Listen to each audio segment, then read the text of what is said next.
Estas son las noticias de Venezuela. Dice la señora Delcy Rodríguez que no hay nuevos casos. No hay nuevos casos sencillamente porque no han informado. Y la plataforma de la Asamblea Nacional, que estaba informando oportunamente de los nuevos casos, fue tumbada por el gobierno a través de CanTV. La censura en su apogeo.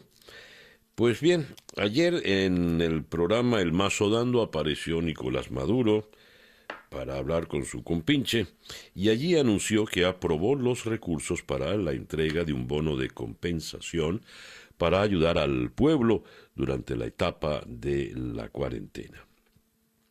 Dijo además que el viernes llegarán de la China miles de kits que permitirán hacer un despistaje más amplio de casos sospechosos de contagio de coronavirus. Ya tenemos plenamente identificados en varios centros donde hay casos sospechosos y de manera masiva realizaremos pruebas, 2 millones de pruebas. Promesas, promesas y promesas. ¿Cómo va a llegar ese bono? ¿De dónde va a salir ese bono si el gobierno, el régimen de Maduro, ha confesado estar quebrado y aparentemente ya el Fondo Monetario Internacional les dijo que no les podía dar esos 5.000 millones de dólares que necesitaban desesperadamente? En este sentido, leo las declaraciones del economista Orlando Ochoa en Efecto Cocuyo. Es imposible sostener las finanzas públicas de Venezuela. Ochoa consideró oportuno que Maduro reconociera que el país necesita ayuda financiera masiva para enfrentar la pandemia, pero afirmó que no hay posibilidad de que Venezuela pueda superar la emergencia humanitaria y sanitaria por su cuenta bajo esta administración. Ochoa descartó que el Fondo Monetario prestara el instrumento de financiamiento rápido, como lo pidió Maduro. A esto se suma una respuesta filtrada del Fondo Monetario de no atender la solicitud porque no hay claridad sobre el reconocimiento internacional del gobierno de Venezuela. Leo también que la posición de Juan Guaidó, quien insiste es esencial la asistencia y entrada de la ayuda humanitaria. Y esto se lo envía en una alerta a las Fuerzas Armadas Nacionales. Tenemos la responsabilidad de proteger y atender a nuestra gente. Por eso hemos puesto a disposición del país las herramientas que tenemos y articular con el mundo. Dijo Guaidó, son esenciales la asistencia y la entrada de la ayuda humanitaria y que puedan tener rango de acción en Venezuela. En un comunicado, las Fuerzas Armadas advirtió que el régimen de Maduro es incapaz de atender esta emergencia y es incapaz de conseguir la ayuda internacional que tanto necesitamos. No hay más tiempo. Deben habilitar puertos y aeropuertos para que el pueblo de Venezuela, nuestros médicos, enfermeras y organismos de salud puedan recibir lo que el gobierno encargado y los organismos internacionales podemos articular. En medio de toda esta situación, leemos la solicitud de Consecomercio, que pide acceso a créditos y prórroga de pago de los impuestos. La dirigencia empresarial asegura que esta crisis generada por la pandemia puede afectar la actividad comercial y en tal sentido solicitan varias medidas económicas al Ejecutivo Nacional. Puede afectar, no, ya ha afectado ya, y de qué manera. ¿Qué solicitan? Facilidades arancelarias y procesos rápidos de nacionalización para bienes relacionados con el combate del virus y todo lo requerido para mejorar la infraestructura de centros médico-asistenciales. Flexibilización de restricciones para ejercer el derecho de libre tránsito, tanto para cargas como para el personal. Y esto es importante en momentos donde el toque de queda funciona de manera arbitraria a toda hora y nadie puede circular. Piden mejoras en el suministro de combustible y servicios públicos, especialmente el eléctrico y de agua potable. Y esto es otro detalle importante, porque no hay gasolina. Entonces, por ello quizás se ha recrudecido el tema de la prohibición de circulación. Pide también Consecomercio facilidades para acceder al crédito comercial mediante la reducción del encaje legal bancario y formulación de un nuevo cronograma de obligaciones fiscales locales y nacionales que contemple una prórroga durante esta contingencia. Cuando hablábamos del virtual toque de queda, se ha vuelto esto la ley del más arbitrario, del más torpe o del más bruto, pero todo el mundo está mandando por su cuenta. Las autoridades, leo esto en contrapunto, tomaron la decisión de adoptar medidas excepcionales en la zona del Cafetal, en el este de Caracas. Para ello, desplegaron un operativo para hacer un control más riguroso en esta parte del municipio Baruta. El mandatario Darwin González suspendió los mercados a cielo abierto y precisó que solo podrán romper la cuarentena los casos de salud y alimentación. A ver, alcalde Darwin González, ¿cómo hacemos si necesito buscar alguna medicina o algún alimento y sus policías no me dejan pasar? ¿Cómo hago?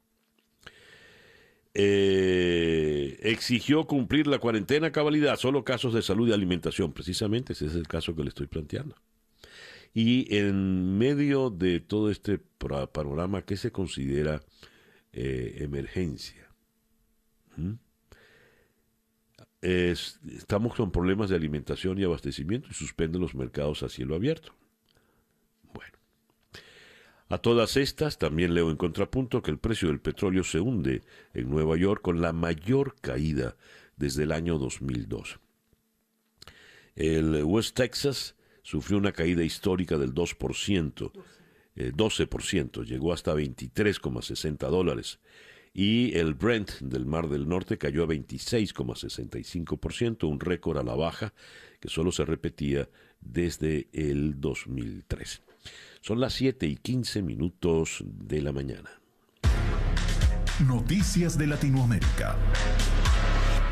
Cuarentenas y toque de queda se extienden por América para frenar el virus. Perú, Venezuela, Ecuador y El Salvador han sido los primeros países de América en decretar la cuarentena nacional con el fin de que toda su población se mantenga aislada y evitar la propagación del coronavirus. Esa medida, que ya se había adoptado en varios países de Europa ante la expansión del COVID-19, también fue tomada en algunas zonas de los Estados Unidos y parcialmente en Argentina y Colombia, mientras que Paraguay, Bolivia, Ecuador y Perú impusieron toques de queda con el mismo fin. Además del aislamiento de viajeros procedentes de Europa o China, estas naciones o algunas de sus regiones recurrieron a los confinamientos totales o parciales con el objetivo de frenar la enfermedad, de la que ya hay cientos de casos confirmados en América Latina y más de 7,000 en los Estados Unidos. En México se registra la primera muerte por coronavirus. Un hombre de 41 años murió en el día de ayer en Ciudad de México. Y leemos: El Salvador registra el primer caso de coronavirus, según anunció el presidente Nayib Bukele en cadena nacional de radio y televisión. El presidente del Senado y por lo tanto del Congreso en Brasil tiene coronavirus. David Alcolumbre resultó positivo. La bolsa de Sao Paulo se hunde 10,35% con fuertes caídas en el sector aéreo. El dólar sigue imparable tras apreciarse 3,79% frente al real brasileño y terminar la jornada negociando a 5.194 reales para la compra. Hablando de Brasil y del distanciamiento social, el diario O Globo en Río de Janeiro publica esta fotografía en su primera página. A ver si se puede ver así. Es una favela en el sur de Río, y esto nos recuerda, por ejemplo, a los caraqueños, los famosos ranchos en Petare o en zonas del oeste. En estos grados de tal densidad poblacional, en estas zonas de tal densidad poblacional, ¿cómo se mantiene la llamada distancia social? Amén de que estamos hablando de los sectores más pobres de la población. Esto en Brasil. En el Uruguay, José Mujica puso un cartel en su casa de campo donde dice: el senador Mujica no puede recibir a nadie debido a una debilidad inmunológica. Los opositores proponen aplazar el plebiscito de Chile hasta septiembre. Un grupo de parlamentarios opositores propuso en el día de ayer aplazar al 6 de septiembre el plebiscito constitucional que Chile celebrará el 26 de abril, luego de que el gobierno decretase el estado de catástrofe ante el avance del coronavirus en el país, donde ya hay 238 contagiados. La situación de salud en Chile es muy grave. Debemos adecuar nuestros procesos electorales, concentrarnos en la salud de la población y hacer el plebiscito durante el mes de septiembre, dijo Felipe Harboe del Partido Socialdemócrata, Partido por la Democracia, PPD.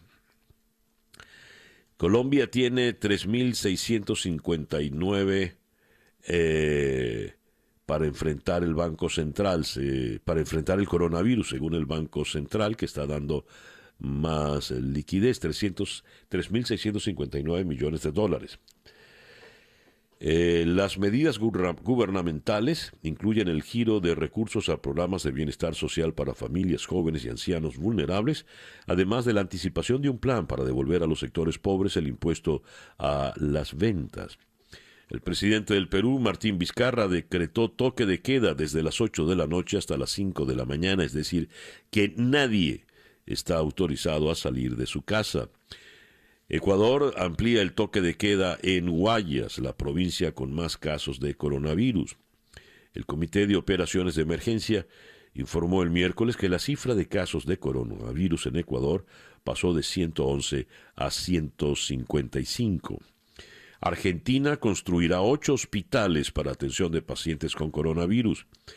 El ministro de Obras Públicas, Gabriel Catopodis, indicó en rueda de prensa que desarrollará un plan de trabajo con su ministerio y el de salud para ampliar y fortalecer la red sanitaria del país por la pandemia del coronavirus.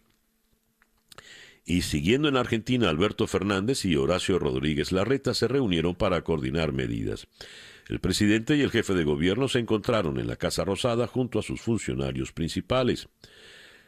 Tras la reunión que mantuvo con los principales líderes parlamentarios de la oposición, Alberto Fernández se reunió con Rodríguez Larreta en la Casa Rosada para coordinar medidas en medio de la pandemia del coronavirus. Son las 7:21 de la mañana. Día a día. Nuestra pauta para el día de hoy. Vamos a ir hasta la ciudad de Los Ángeles para conversar con el analista político don Hernán Molina a propósito de las últimas acciones del presidente Donald Trump, quien está hablando ya abiertamente de un periodo de guerra y de tomar medidas de guerra. De hecho, ha invocado una medida que la estrenó el presidente Harry Truman precisamente durante la guerra mundial. Está pidiendo un plan de ayuda social de $100,000 millones, cuando ya se alcanzan 7.663 casos confirmados de coronavirus en Estados Unidos. También vamos a ir hasta España para abordar la crisis terrible que ha dejado el coronavirus en España, el segundo país en Europa después de Italia con más casos y en una situación más angustiante. Allí vamos a conversar con José Miguel Contreras, quien es el socio director de ACPM, una de las grandes firmas de auditoría y consultoría de España. Él está en la ciudad de Barcelona. Vamos igual a ir a Buenos Aires para conversar con Marcos Colombo sobre la situación del coronavirus en la Argentina. También vamos a ir hasta Sao Paulo para conversar con Patricio de la Barra, porque allá, en medio de la situación del coronavirus, el mal manejo que ha llevado adelante el presidente Bolsonaro le ha llevado críticas importantes. Hubo un cacerolazo contra Bolsonaro en Sao Paulo para pedir su dimisión.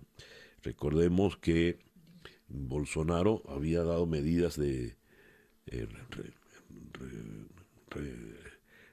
guardarse en casa, no salir, en fin, el encierro, todos, y convocó a marchas y se tomaba selfies en baños de multitudes. También vamos a ir a la ciudad de Lima para conversar con el embajador designado por Juan Guaidó, Carlos School a propósito de las medidas que ha tomado la embajada del gobierno interino con la inmensa cantidad de migrantes venezolanos allá en el Perú.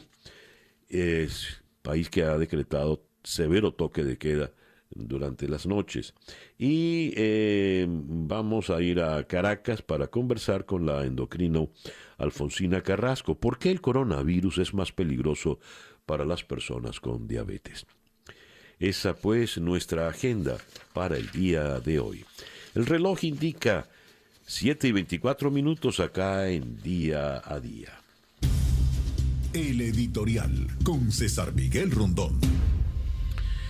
Trump vira a la izquierda, dice el titular de un artículo en El País de Madrid.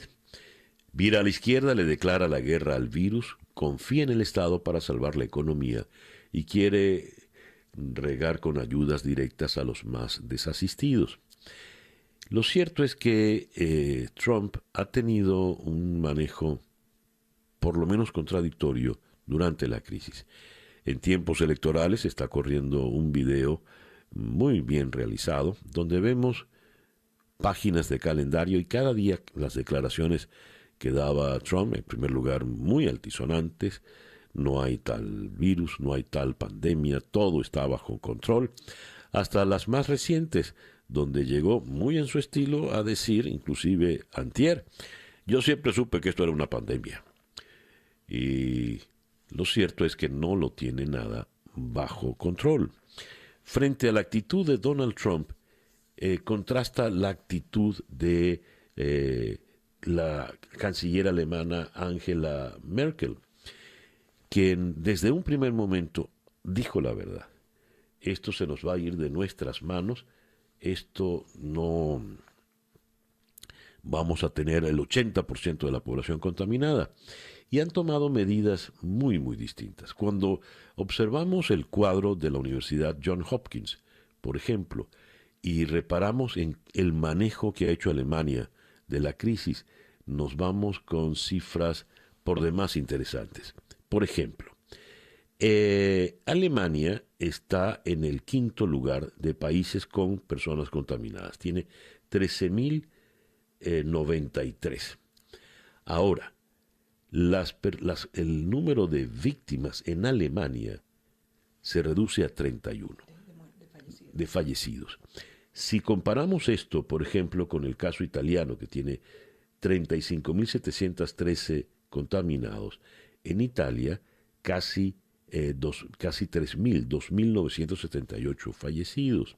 O España, 15.014 contaminados y un total de 640 fallecidos. ¿Por qué Alemania, con cifras semejantes de contaminados, 13.093, tiene una cifra de fallecidos por debajo de 50, solo 31 a la fecha? Es interesante observar cómo han manejado ellos la epidemia. Por lo pronto, la epidemia nos deja cambios importantes. No solo hemos cambiado nuestras formas de vivir, esta reclusión nos ha hecho, nos ha obligado a pensar, a reflexionar. Algunos han aprovechado para leer, otros para ver buenas películas, otros han visto malas, pero en fin, así es la humanidad. Pero llegan fotos de Ciudad de México, esa ciudad, esa inmensa metrópolis que suele estar con una suerte de vaho, de pátina gris por la contaminación. Las fotografías de ayer mostraban una ciudad bastante limpia y despejada. Y, oh milagro, a Venecia, por fotos que han corrido y se han vuelto virales, regresaron pececitos y cisnes a los canales. Veremos qué ocurre. El reloj indica en este momento 7:27 de la mañana. Hagamos una pequeña pausa y ya regresamos con Día a Día desde Miami para el mundo.